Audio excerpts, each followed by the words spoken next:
family. It's your favorite cousin, your favorite uncle, your favorite nephew, your favorite father, your favorite son, your best friend's best friend. It's me, Dr. Larry, and welcome to Living For You, the YouTube channel.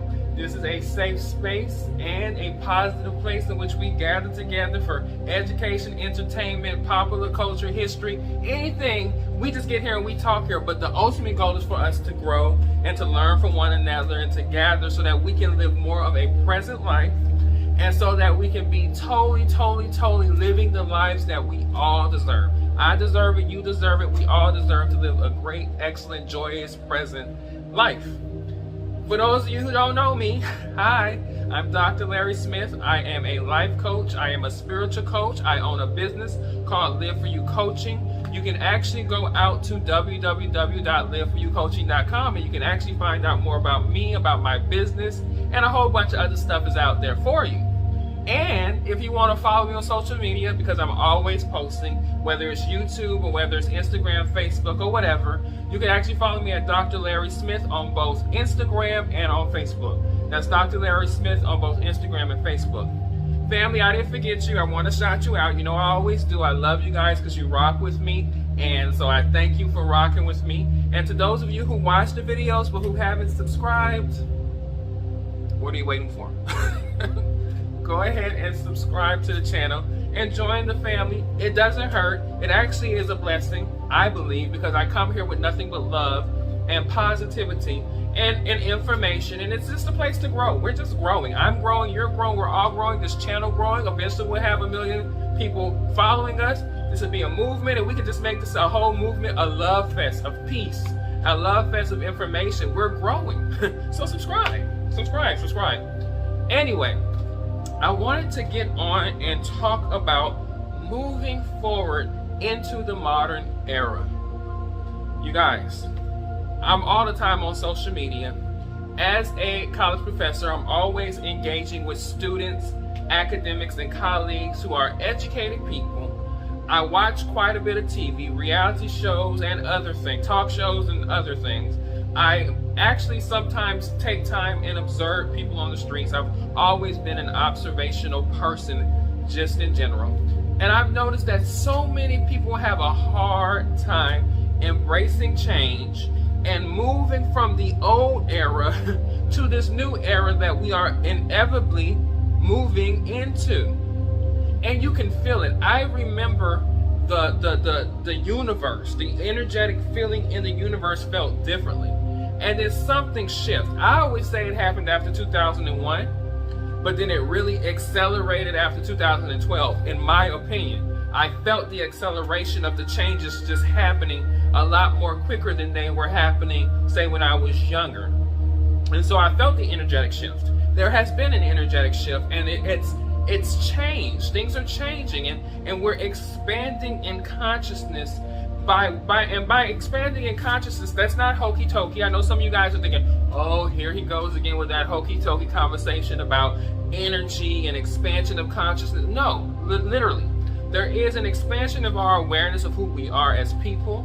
There is an expansion of our knowledge of the world around us. There is an expansion of what we have considered normal and not normal. There is an expansion of a lot of things. Our political perspectives, our social perspectives. Things have changed.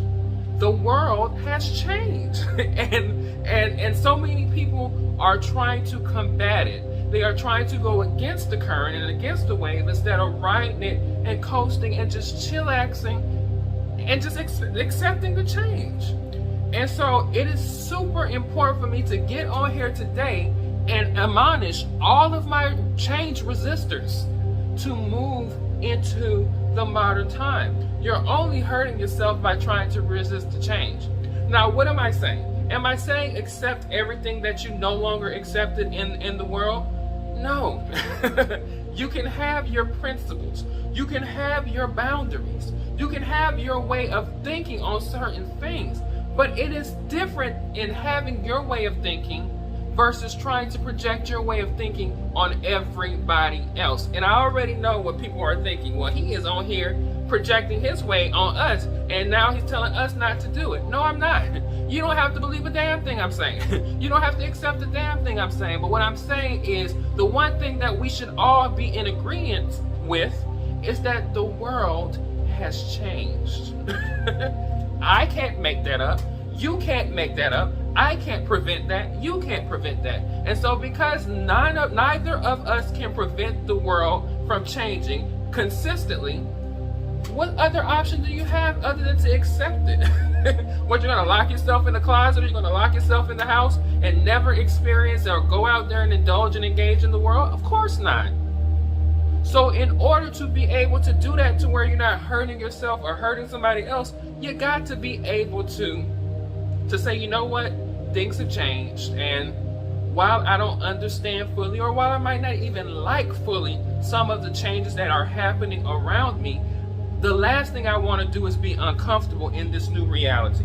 So let me slowly move my way from my old way of thinking or my old archaic way of being and start to migrate my way into a modern way of being. I'll give you several examples. Technology. When I was younger, or let's not even go that far. Let's go 20 years ago when I was a 20-something, right? And I was just chilling and minding my 20-something-year-old business. The internet was so for common use. For most people, it was so primitive. I mean, we were still plugging things up into the wall and getting that sound. And if anybody got on the phone while we were on the internet, it dropped us, and it was frustrating, and we were tired, and it was like, oh my God, it's terrible. How is this ever going to be useful to any of us? Fast forward today, and the internet moves quickly. You guys are watching me on the internet with all kinds of megapixels and megabytes and gigabytes and all these things, and I'm clearly coming across to you, and more than likely you're watching me on your phone that has internet capabilities, or on your TV that has internet capabilities, places that 20 years ago wouldn't have even had the internet capabilities that we're expressing today. So you could have easily kept your flip phone or kept your big rotary phone or whatever at your house, or your house phone, and continue to use that and say, I refuse to embrace this change in communication technology, or I refuse to embrace this internet thing. But then you'll be out of step and missing on so many of the great things that the internet can provide. And I'm not saying the internet coming in provides nothing but great things. I mean, there's so much out there. There's a lot out there, good and bad. You can have access to everything, or kids can have access to everything, or people who are educating certain things can have access to everything, and some things can be confusing, and it can be wrong and misleading, all kinds of things. But there is a good there that if you learn to embrace it and use it for that good power, it can be useful to you. There are also things in society that just need to go away and disappear, like racism. I've got on this channel and said that several times. I hate nobody. I hate racism, though. I hate bigotry. I hate prejudice of any kind. The world is so diverse, and it has always been. But we know now more than any other time in human history how diverse this planet is, because we communicate with each other globally via the internet, via television and other things. So we know of the diversity and the ingenuity and the differences and the skills and the weaknesses and the strengths of many different people all over the world who don't look like us, who don't speak our language, who don't exist in our culture, who don't share the same beliefs, religious beliefs that we have. But nevertheless, that does not mean that they're wrong or we're right. We've come to a time where we know our similarities more than we even knew before. So there's no place for racism or bigotry or prejudice of any kind, because you realize that we got a lot more in common than we have differences. So there are certain things from the old way of doing things, like racism, that no longer fits into a modern time. Gender constructs, sexuality, political duality, any of these dualistic points of views, we as humans years ago We came up with concepts of duality because it was just easy to believe things were simply black and white, or simply this or that. It was convenient, it was easy, it made things easier to explain. Like if I was explaining gender 25, 30 years ago, it'd be easy to say there's men and then there's women, and those are genders, female and male, and that's gender. And it was easy because I was like, that's all there is. However, with education and knowing more, access to more information, I realized it's a spectrum. There's different kinds of male species, and there's different kinds of female species, and there's a spectrum of differences. I knew that from education, but now we all know this via information age that we've been consistently in for a long time. And so it's important for me to start to alter my perspectives and my information based on what we have as times grow and as times change. I understand beyond anything else the comfort and the convenience of doing things you've always known the way you've always known it. I get that. It is so convenient to wake up at the same time every day and watch the same TV and wear similar clothes and do similar things and go about your day the exact same way. There's convenience and comfort there because because we're humans, we're habitual, we're based on habit, we're habitual creatures. But at the end of the day, that's not logical. It's not logical to expect life, existence, humanity, social norms and customs and traditions to always remain exactly the same. Some of the very traditions that we harbor and hold today are the products of changes from the original traditions. You look at holidays, right? We right around Christmas time, so that's why you see my Christmas tree, right? And so we celebrate this. This is a part of the traditions, but that wasn't even a part of traditions in the early Christmas Christian / pagan celebrations of Navidad, the Nativity, or of anything around that custom of Christmas, right? And so we changed. It developed into what it is. It wasn't always what it is, but we learned to accept what it became, and that's the simple net of life. Life is diverse. Life is going to change, and you have to be able to move from the olden days, the by and bygone golden days of glory, to the modern times in order to be able to exist today. Let me tell you something. I deal with students. As a professor, sometimes I get a chance to work with the high school students who are early college entry students.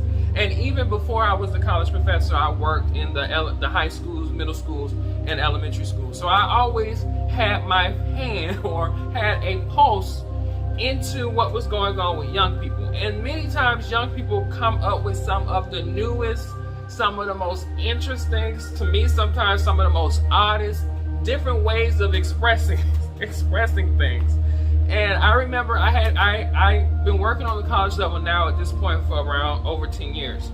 And well, going on 10 years, well, it's 10 years, going on 11. And I remember when I went back to kind of work with high school students, and the high school students were calling me by my first name. And I was like, now when I was in school, in high school, and even when I was working in the high schools and the middle schools, it was always Mr. Smith, Mr. Smith. Now, I was expecting myself in high school to call my teacher Mr. My parents always say you put a handle on it. You put a handle on it, and that Mr. or that Mrs. was that handle. And so, so I always was just used to that. Even still to this day, I say sir and ma'am just kind of by habit. But when the student called me by my first name, I was like, it was different. Because this newer generation of teachers seemingly are allowing their students to call them by their first name to make a more personal connection. I talked to somebody, and that's what it was like. They was like, yeah, we just want them to feel like we're their friend. We're working with them. We want what's best for them. And so we just allowed them to call us by our first name. Now, mind you, I didn't alter myself and say, call me by my first name. I worked too damn hard for these credentials to be called by my first name by a student. And I do still see boundaries and barriers in that scenario. But at the end of the day, it was a culture shock for me. It was a different shock. And I can list so many things that if I was stuck in the past would be uncomfortable for me. And this doesn't just apply to my 40-somethings, my 30-somethings. This applies to my 50s, 60s, 70s, 80s, 90-somethings. You can always readjust or adjust your viewpoint or your vision of what life is to a more modern context so that you're surviving in this new world and you're not getting left behind or doing yourself emotional damage trying to hold on to something of yesterday. Move into the modern times. Step into the present. I promise you, it's okay. It is okay. And like I said before, it doesn't mean you wipe away everything that you've learned before and all of the traditions and boundaries and barriers and things that you created. I'm a type of person who do not believe in throwing the baby out with the bathwater. There are some good traditions and customs and boundaries that you created in the past that are just as possible, good for today. But also there are things today that we are learning and we are developing into that are making the world a better place. I'll give a perfect example of that. There was a time when I was younger and those who came before me in which we hid sexual abuse within our families. We didn't speak about it out in the streets. We didn't even make it be known. It was a family secret kept on the hush. And truth be told, a lot of times, I can speak from my own personal experience, nothing was done to the person who violated me. And life went on as though it was normal. And I just had to learn to just live with my own personal violation. Live with that trauma. And of course, through therapy and through ways of healing, I've gone on from that and I'm able to talk about it here. But at the end of the day, it was the social norm, especially in Black families, not to speak about abuse. Well, nowadays, these young people in this whole Me Too movement and all the things around that, they don't stand for those boundaries. They don't stand for those boundaries being broken anymore. And so they speak up against it more. They put it out there. They want some type of stop or some type of I don't want to say punishment, but many of them do want punishment, but they want something to be done so that this tradition of hurt that I felt, that so many of us felt, no longer has to be a problem for their kids and for their kids' kids. And that's a positive. That's a positive. While uncomfortable, it's a positive because sometimes in order to grow, you have to go through growing pains and you have to be stretched to your capacity to where it is painful. But at the end of the day, once you stretch to where it's painful, you build those muscles. And once you build those muscles, there is nothing you cannot conquer. It just requires you to be open-minded enough to move forward with where the times are changing. So please, I beg you, because that's been heavy on my heart, move into the modern times. Even if it doesn't make sense, you don't fully accept it or understand it, it doesn't matter. Learn to understand it. That what you don't understand, there's no excuse for just saying I don't understand it, so therefore I don't want it. No, ignorance is not a good excuse anymore because you have access to information now. So you can go and investigate and learn more about it. Whether it's dealing with your kids who might come out trans or gay or other, or it might come out with dealing with race interaction with other races, speaking different languages, understanding finances. The list goes on and on of things you can find out about things that you might not have known in the past. So that makes no sense to stay in yesterday when today is beautiful and it's all the moment you have and you got all of the information to be fully informed about the modern times. That's it, family. I love you, as I always say, and I will see you in the next video.